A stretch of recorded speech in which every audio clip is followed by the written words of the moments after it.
శ్రీ గురుభ్యో నమః. శ్రీ మహాగణపతే నమః. శని వక్రగతి ఆరంభమవుతున్నది. శని వక్రగతి అది ఎటువంటి ప్రభావాన్ని చూపిస్తుంది అనేది మనం చూద్దాం. మనకు జ్యోతిష్యపరంగా శని వక్రగతి అనేది రాబోతున్నటువంటి జూలై 13వ తారీఖున ఉదయం 9:36 ఇది ఆరంభమవుతుంది. ఈ యొక్క వక్రగతి అనేది మనం గమనించినట్లయితే ఈ యొక్క వక్రగతి నవంబర్ 28వ తారీఖున ఉదయం 9:14 వరకు కూడా ఈ యొక్క వక్రగతి అనేది జరుగుతూ ఉంటుంది. అసలు వక్రగతి అంటే ఏంటి అనేది ముందుగా మనం తెలుసుకుందాం. వక్రగతి అంటే శని తను పురోగతి దిశలో నుండి వెనక్కి అంటే రెట్రోగ్రేడ్ మూమెంట్లో అంటే ముందుకు జరిగేటువంటి ఒక గ్రహం వెనక్కి తిరిగి రావడం అనేది జరుగుతూ ఉంటుంది. అంటే వెనక్కి తిరగడం జరుగుతున్నప్పుడు అంటే రెట్రో స్పిన్ గ్రేడ్లో జరుగుతుంటుంది. దీన్నే రెట్రోగ్రేడ్ మూమెంట్ అంటారు అన్నమాట. ఎలాగైతే శని మందగమనంలో 2 సంవత్సరాల 6 నెలల 12 రోజుల పాటు ఒక రాశిలో సంచారం చేస్తుంటుందో అంటే తను గడిచేటువంటి ఒక అడుగు ముందుకు వేస్తే 4 అడుగులు వెనక్కి జరుగుతూ అలా 2 సంవత్సరాల పాటు ఉంటుంది. గురువు 1 సంవత్సరం పాటే ఉంటుంది. కానీ శని మటుకు మంచి శుభాన్ని ఇవ్వగలిగేటువంటి స్థానంలో ఉంటే తను 3 సంవత్సరాల పాటు అంటే 2.5 సంవత్సరాల పాటు దగ్గరగా 3 సంవత్సరాల పాటు తను ఒక మంచి ఫలితాన్ని ఇస్తూ ఆ యొక్క రాశిలో ఉండేటువంటి వారికి సకల ఐశ్వర్యాలని శుభ ఫలితాన్ని కూడా ఇవ్వగలుగుతాడు. శని మనం గమనించినట్లయితే శని మూల పదార్థంగా మనం గమనించినట్లయితే ఏ యొక్క వస్తువులకి ఎటువంటి బిజినెసెస్కి ఈ యొక్క గ్రహం అనేది బాగా ఉపయోగపడుతుంది అనేది ముందుగా తెలుసుకుందాం.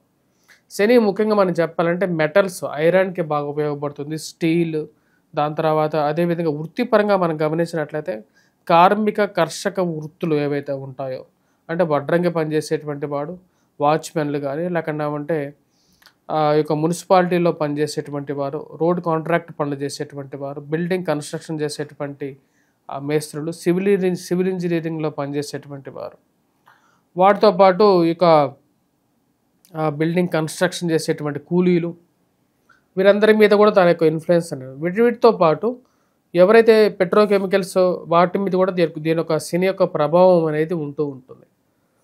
పెట్రోకెమికల్స్ మీద ఉంటుంది, ఆ యొక్క ఇండస్ట్రీస్లో పనిచేసేటువంటి వారి మీద కూడా ఈ యొక్క ప్రభావం అనేది ఉంటుంది. ఇక మరి అదే విధంగా స్టీల్ ఇండస్ట్రీస్లో పనిచేసేటువంటి వారు, building and roads and contractors పనిచేసేటువంటి వారి మీద కూడా ఉంటుంది. స్థానాన్ని బట్టేసేసి ఫైనాన్షియల్ ఇష్యూస్ మరి అదేవిధంగా వైవాహిక జీవితంలోనూ దీని యొక్క ప్రభావం అనేది శని యొక్క ప్రభావం అనేది ఉంటూ ఉంటుంది అన్నమాట. ఇప్పుడు జరుగుతున్నటువంటి వక్రగతి అనేది వచ్చినప్పటికీ మీనరాశిలో జరుగుతున్నది. మీనరాశిలో జరుగుతున్నటువంటి వక్రగతి రాబోతున్నటువంటి జూలై 13వ తారీఖు నుంచి మనకు 3 నెలల పాటు అంటే 3 నెలల కన్నా ఎక్కువగా మనకు వచ్చినప్పటికీ ఈ యొక్క దాటి ఒక వక్రగతి అనేది ఉంటుంది. వక్రగతి ముగించుకున్న తర్వాత మళ్ళీ పురోగతిలోకి మళ్ళీ శని అనేది జరుగుతుంది అన్నమాట. ఈ యొక్క వక్రగతి ముగిసిన తర్వాత ముగియక ముందు ఎటువంటి ప్రభావం చూపించబోతుంది ద్వాదశ రాశుల వారి మీద అనేది మనం ఇప్పుడు చూద్దాం.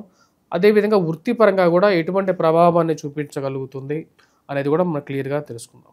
మీనరాశి వారికి వృత్తిపరంగా వ్యాపారపరంగా ఈ యొక్క శని వక్రగతి సానుకూలమైనటువంటి ఫలితాలు కొంచెం ఇవ్వగలుగుతుంది. ఖర్చు విషయంలో మటుకు ఇది ఉండేటువంటి స్థితి ఇలాగే ఉంటుంది.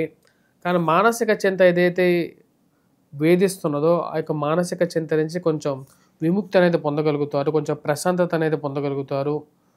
ఇన్ని రోజులు కొంచెం ఉద్యోగపరంగా కొంచెం కష్టపడేటువంటి గ్రహస్థితి ఏదైతే ఉందో ఆ కష్టపడేటువంటి గ్రహస్థితి నుంచి కొంచెం బెటర్గా ఉంటుంది. అంటే ఉద్యోగపరంగా మిమ్మల్ని వేధించేటువంటి వారు, అదేవిధంగా ఉద్యోగపరంగా ఉంటుందా లేకపోతే ఉద్యోగం ఉండదా లేకపోతే ప్లేస్ మార్చాలా అనేటువంటి ఒక స్థితి నుంచి కొంచెం ఒక 3 months పీరియడ్ కొంచెం రిలీఫ్ అనేది పొందగలుగుతారు. ఈ రాష్ట్రం ఉండేటువంటి వారికి ఉద్యోగపరంగా కొంచెం బెటర్ పీరియడ్ అని చెప్పాలి. నూతన అవకాశాల గురించి ప్రయత్నం చేసేటువంటి వారు రాబోతున్నటువంటి జూలై 13వ తారీఖు నుంచి కొంచెం బెటర్ రిలీఫ్ అనేది పొందగలుగుతారు. ఉండేటువంటి పరిస్థితిలో కొంచెం మార్పు చేర్పులు అనేవి పొందటానికి అవకాశం అనేది ఉంది. 13వ తారీఖు నుంచి రాబోతున్నటువంటి 3 నెలల పాటు శని వక్రగతి అన్నప్పుడు వ్యయ స్థానానికి సంబంధించినటువంటి ఫలితాన్ని ఎక్కువగా ఇస్తాడు. తద్వారా వచ్చినప్పటికీ ఈ కష్టాలు అనేవి తగ్గుతాయి. కాకపోతే ఖర్చు పరంగా కొంచెం అధికంగా ఉంటుంది. శని రాహువు కలిసి వ్యయ స్థానానికి సంబంధించినటువంటి ఫలితాన్ని ఇస్తారు. అది ఆర్థిక పరిపుష్టి గురించి కొంచెం ఆలోచించాల్సినటువంటి పరిస్థితి. కాకపోతే భయాందోళన గురి చేసేటువంటి ప్రస్తుత పరిస్థితులు అప్పుడప్పుడు కలుగుతున్నాయో, ఏవైతే కలుగుతున్నాయో, ఎందుకంటే జన్మరాశిలో శని సంచారం చేసేటప్పుడు ఉద్యోగపరంగాను, అదేవిధంగా ఉద్యోగంతో పాటు భయాందోళన గురి కలిగిస్తుంటాడు, మానసిక చింత కలిగిస్తుంటాడు, బాధ కలిగిస్తాడు, కళ్ళలో నీళ్ళు వస్తుంటాయి అన్నమాట. ఇలాంటి పరిస్థితులు ఏవైతే ఉన్నాయో వీటి నుంచి 3 months పీరియడ్ కొంచెం బ్రేక్ అన్నమాట ఇది. దీని తర్వాత ఈ రాశిలో ఉండేటువంటి వారు అంటే ఈ పీరియడ్లో ఈ రాశిలో ఉండేటువంటి వారికి ఆ ఉద్యోగపరంగా కొంచెం స్టెబిలైజ్ అవ్వడానికి, ఒక మంచి పాజిటివిటీ రావడానికి అవకాశం అనేది ఎక్కువగా ఉంది. ముఖ్యంగా ఇక రవి యొక్క స్థాన చలనం కూడా 13వ తారీఖున మారుతున్నాడు. సో 4th నుంచి 5thకి వస్తున్నాడు అన్నమాట. 5th పొజిషన్లోకి ఎప్పుడైతే రవి కూడా మారుతున్నాడు కాబట్టి అది కూడా ఫైనాన్షియల్గా ట్రబుల్సమ్ పొజిషన్లో 4th పొజిషన్లో ఉన్నాడు కాబట్టి రవి 5th పొజిషన్లోకి వస్తే అంత ఎఫెక్ట్ ఇవ్వడు కాబట్టి కొంచెం బెటర్ రిజల్ట్స్ ఇవ్వగలుగుతాడు. ఒక 60% అండ్ అబోవ్ ఈ రాశిలో ఉండేటువంటి వారికి ప్రజెంట్ ఉన్నటువంటి కష్టసాధ్యమైనటువంటి పరిస్థితి నుండి మంచి ఫలితాలు ఇస్తాయి. అదే టైంకి శుక్రుడు మంచి స్థానంలో ఉండటం, దాని తర్వాత బుధుడు కూడా మంచి స్థానంలో ఉండటం వీటికి యాడెడ్ అడ్వాంటేజెస్గా ఉంటుంది.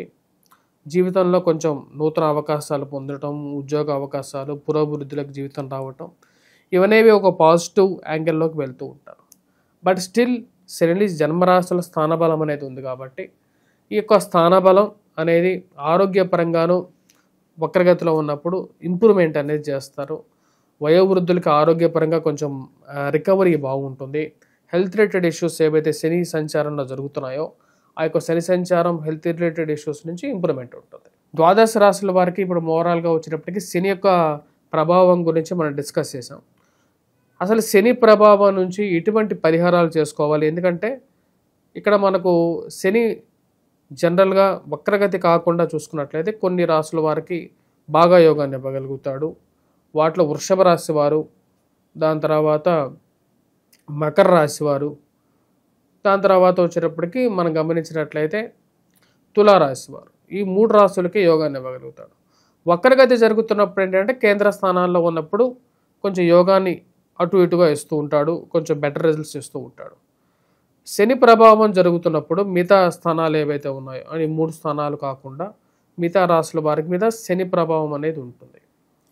దాంతోపాటు రాహువు కూడా వచ్చేటప్పటికి ఇంచుమించు రాహుకేతువులు, రాహు మెయిన్గా ఇంచుమించు శని యొక్క ప్రభావం ఎంతైతే ఉంటుందో అంత ప్రభావాన్ని ఇస్తాడు.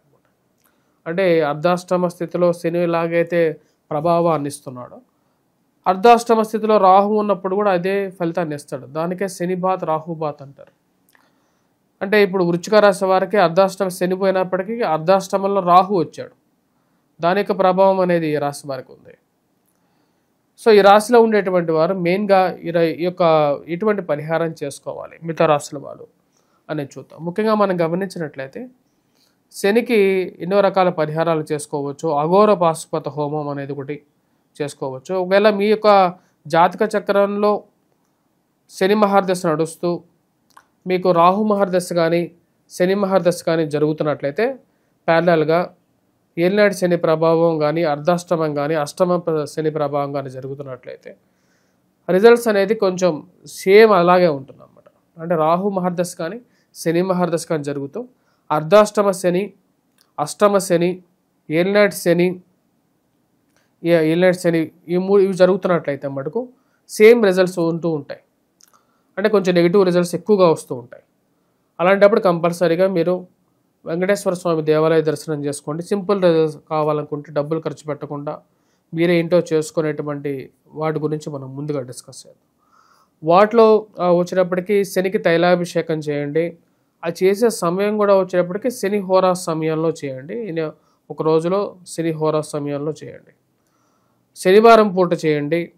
మరియు అదేవిధంగా ఒక నల్లటి గుడ్డ తీసుకొని దాన్ని 7 పాయలుగా దాన్ని విభజించి దాన్ని నూనెలో నానబెట్టి ఆ నూనెను నానబెట్టిన తర్వాత నువ్వుల నూనెలో నానబెట్టిన తర్వాత శని ముందు దీపారాధన చేయండి. శనివారం పూట శని హోరా సమయంలో చేయండి. ఇలా 7 శనివారాలు చేయండి. చేసేటప్పుడు ప్రతిరోజు తలస్నానం చేసి శనివారాలు చేయండి. శనివారం నాన్ వెజిటేరియన్ డ్రింక్స్ తీసుకోవద్దు. వాటికి కొంచెం దూరంగా ఉండండి. ఎందుకంటే శని ప్రభావం అనేది ఇంకా కొంచెం ఎక్కువ అవుతూ ఉంటుంది. లగ్జరీ ఐటమ్స్కి కొంచెం దూరంగా ఉండండి. శని లగ్జరీని ఎక్కువగా యాక్సెప్ట్ చేయడు. ఇవన్నీ చేసింటే ఇవి కొంచెం మీకు సింపుల్ రెమెడీస్గా ఉంటాయి. దాంతోపాటు నువ్వులు ఏవైతే ఉంటాయో నువ్వులు ఎవరికైనా దానం చేయడానికి దానిలో ఒక శీల వేసేసి, ఇనప శీల, ఎవరికైనా సరే బ్రాహ్మడు అక్కడ ఉంటే వాళ్ళు తీసుకుంటారు, వారికి దానం చేయండి. లేదా లేని పక్షాల్లో ఆ నువ్వుల నూనెతో కొనుక్కొని వచ్చి స్వామివారికి అభిషేకం చేయండి. మరియు వాటితో పాటు ఏదైనా దేవాలయంలో పాత ఇనుముని దానం చేయండి, స్టీల్ని దానం చేయండి. మరియు అదేవిధంగా గోధుమతో చేసినటువంటి రొట్టెలని, నల్లటి ఆవులు ఏవైతే ఉంటాయో కపిల గోవులు అంటారు, ఈ యొక్క శనివారం పూట ఆ యొక్క ఆవులకి తినిపించండి. గోధుమ రంగులో ఉండేటువంటి ఆవులు ఏవైతే ఉంటాయో వాటికి కూడా తినిపించవచ్చు. లేని పక్షాల్లో ఈ యొక్క ఆవులకి చేయించండి. వీటన్నిటితో పాటు ఈ రాశిలో ఉండేటువంటి వారు ముఖ్యంగా శనివారం పూట నువ్వులతో చేసినటువంటి బిస్కెట్స్ కానీ ఇలాంటివి ఏవైతే ఉంటాయో వాటిని కూడా ఎవరికైనా పిల్లలు ఉండేటువంటి పిల్లలు, ఎవరైతే ఆడుకునేటువంటి పిల్లలు, నువ్వుల ఉండలు కానీ ఏవైతే ఉంటాయో ఆ నువ్వుల ఉండలని కూడా మీరు ఏం చేస్తారంటే వెంకటేశ్వర స్వామి దేవాలయంలో ఇచ్చి అక్కడ పూజ చేయించిన తర్వాత నువ్వుల ఉండలని అందరికీ పంచిపెట్టచ్చు. ఇలాంటి పరిహారాలు చేయడానికి ఎక్కువగా ప్రయత్నం చేయండి. వీటితో పాటు ఈ రాశిలో ఉండేటువంటి వారు ముఖ్యంగా వచ్చేటప్పటికి అఘోర పాశుపత హోమం అనేది కూడా ట్రై చేయొచ్చు. అఘోర పాశుపత హోమం, శివాభిషేకం కూడా చేసుకున్నట్లయితే కొంచెం సానుకూలమైనటువంటి ఫలితాలు పొందగలుగుతారు. స్వస్తి.